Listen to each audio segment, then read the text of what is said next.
Hi everyone, and welcome to episode 10 of my Black Plague painting series. This time I'm going to be painting the Deadeye walkers. I'm going to start off by priming the miniatures with Army Painter's Skeleton Bone. Once that's done, I'm going to give the skeletons a pre-shade using a 50-50 mix of Agrax Earthshade and Nuln Oil.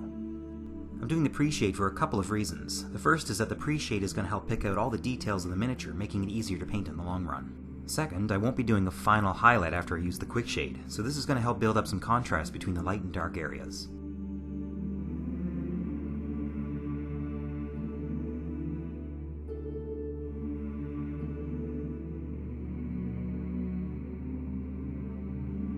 Once the wash is dried, I'm going to give the skeletons a heavy dry brushing using equal parts Army Painter's Skeleton Bone and Vallejo's Ivory.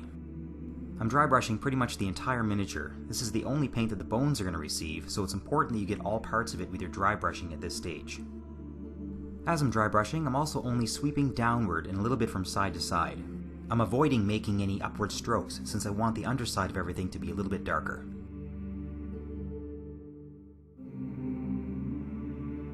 I'm going to be using 3 different color schemes for the walkers, just to add some variety.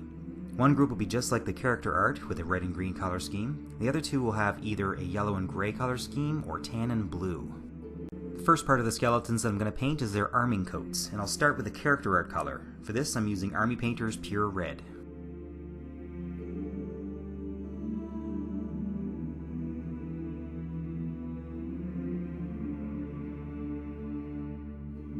For the yellow coats, I'm going to be using Citadel's Averland Sunset. As you can see, I'm also taking care to avoid painting the trim around the arming coats. I'm going to leave that the color it already is. It's not a big deal if I hit it though, since it's an easy touch-up at the end.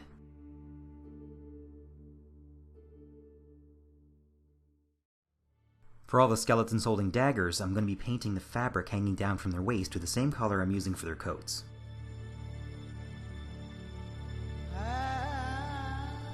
For my tan color, I'm using Citadel's Zandri Dust.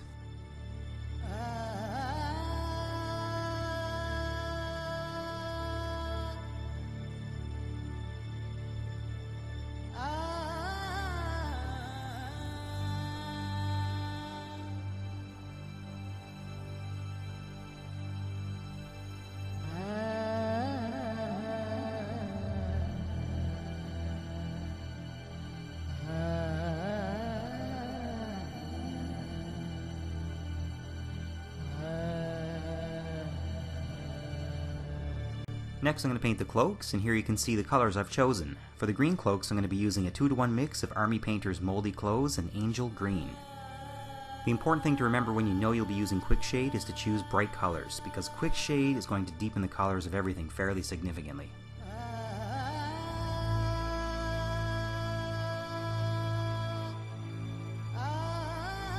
I should mention that for most of my colors I'm using 2 coats of paint. It's rare that 1 coat is going to cover the area as well as you would like.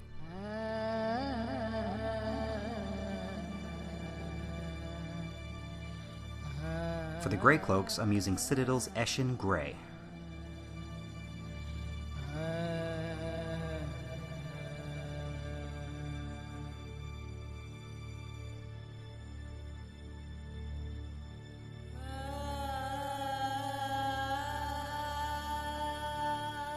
For the blue cloaks, I'm using a 2-to-1 mix of Caledor Sky and Kantor Blue.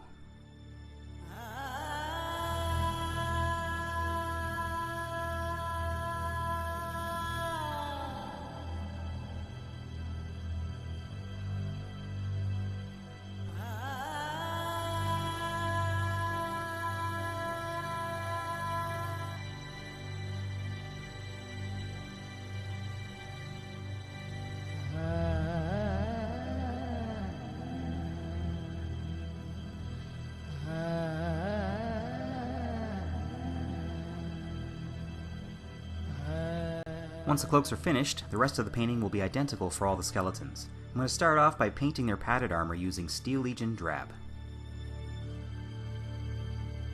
Once again, you can see I'm trying to avoid painting the trim around the bottom of the armor.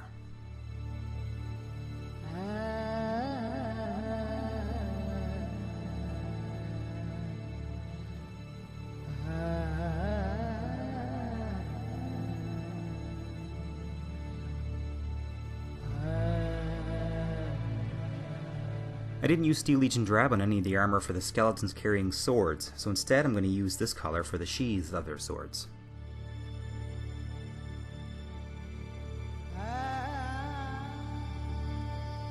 Now I'm going to move on to all the straps, boots, and gloves. For these, I'm using Doombull Brown.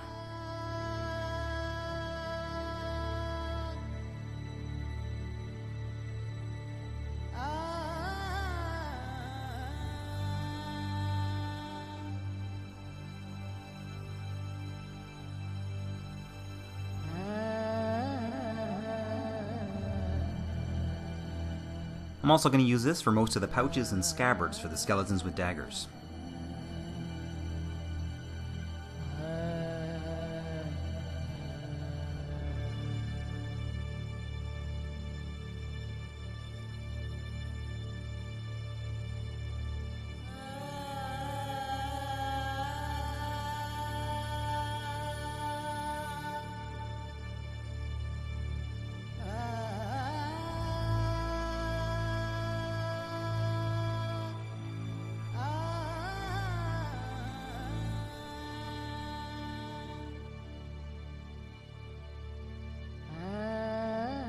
Any straps that are crossing over a boot or a glove, I'm going to leave unpainted for now. I want those to stand out more, so I'm going to use a different color for them.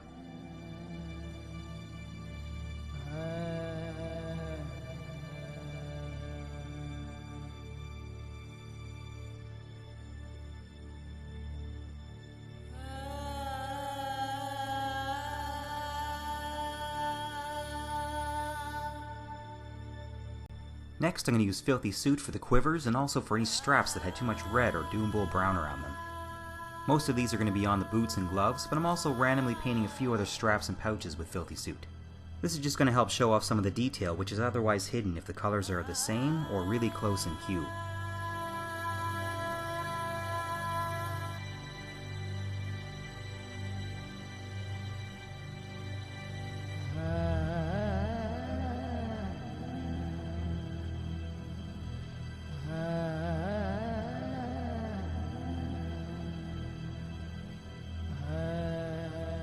For all the random bits of armor, I'm going to be using plate mail metal. I'm also going to use this for the daggers and parts of the swords, as well as the arrowheads and buckles.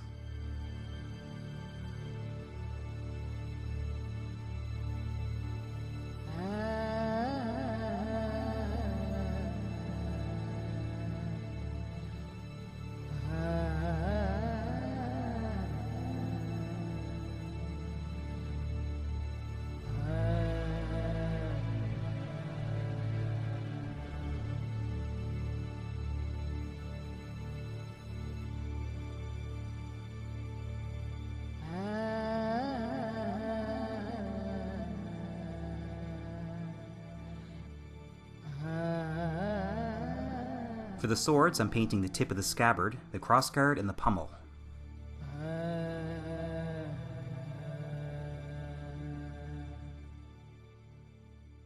The dagger sheaths have some decorative trim, and I'm painting this with the plate mail metal as well.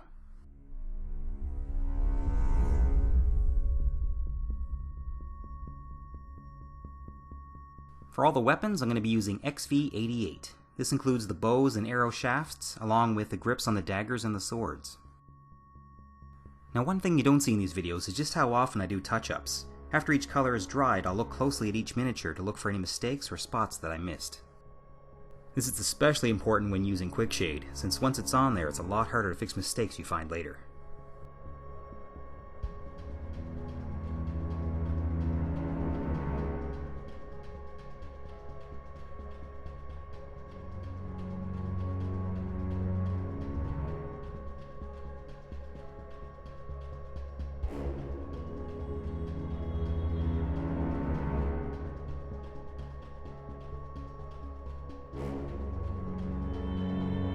The next color I'm using is Ulthuan Grey. I toyed around with painting the hair a wispy blonde or light brown color, but I like the idea of the hair being so old that all color is gone from it.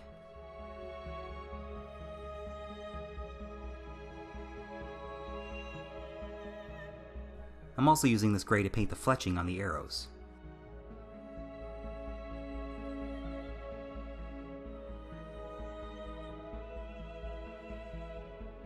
The last bit of color I'm going to use on the skeletons is the 1-to-1 ratio of skeleton bone and ivory that I used in the beginning. I'm going to use this to retouch all the trim that was hit by other colors, and I'm also going to paint the bits of bone that received too much shading and not enough dry brushing.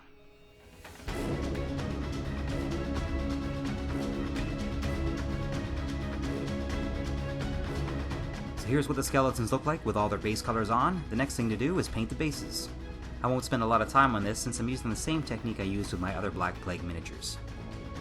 I'm just painting the base with a dark earth tone, then tracing on some flagstone patterns, and following that up by coloring individual stones with other earth tones.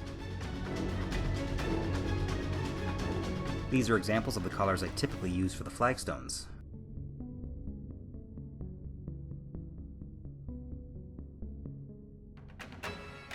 Once that's done, I follow up by painting all around the rim with dryad bark.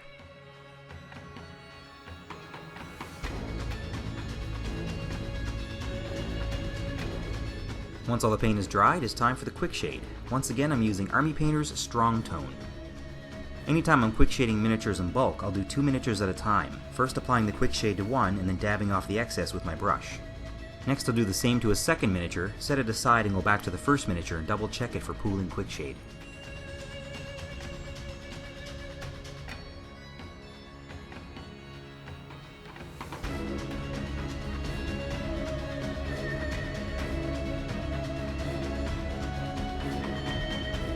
And at some point you're going to get sick of doing the Quickshade and just start taking shortcuts, like dunking half the miniature in the Quickshade and then just brushing it on as it runs down the miniature.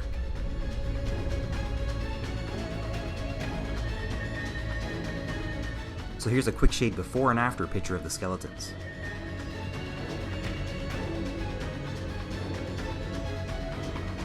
After 24 hours I gave the skeletons a spray of matte varnish, and we finally get to see how our color choices have turned out.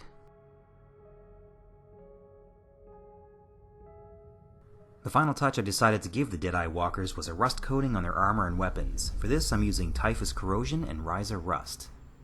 If you're not familiar with it, Typhyus Corrosion is a thin paint with a very fine rough texture. I'm applying one very thin layer over the metal areas I want to appear rusty.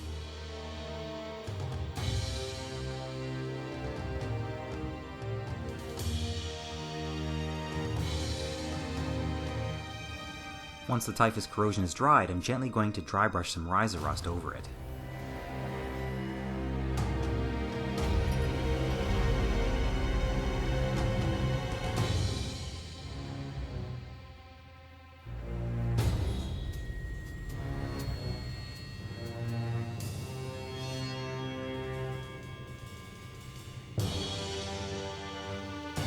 And finally, I'm going to add a few chip marks on some of the weapons and armor using the original plate mail metal. After that, I'm giving my miniatures one final spray of matte varnish.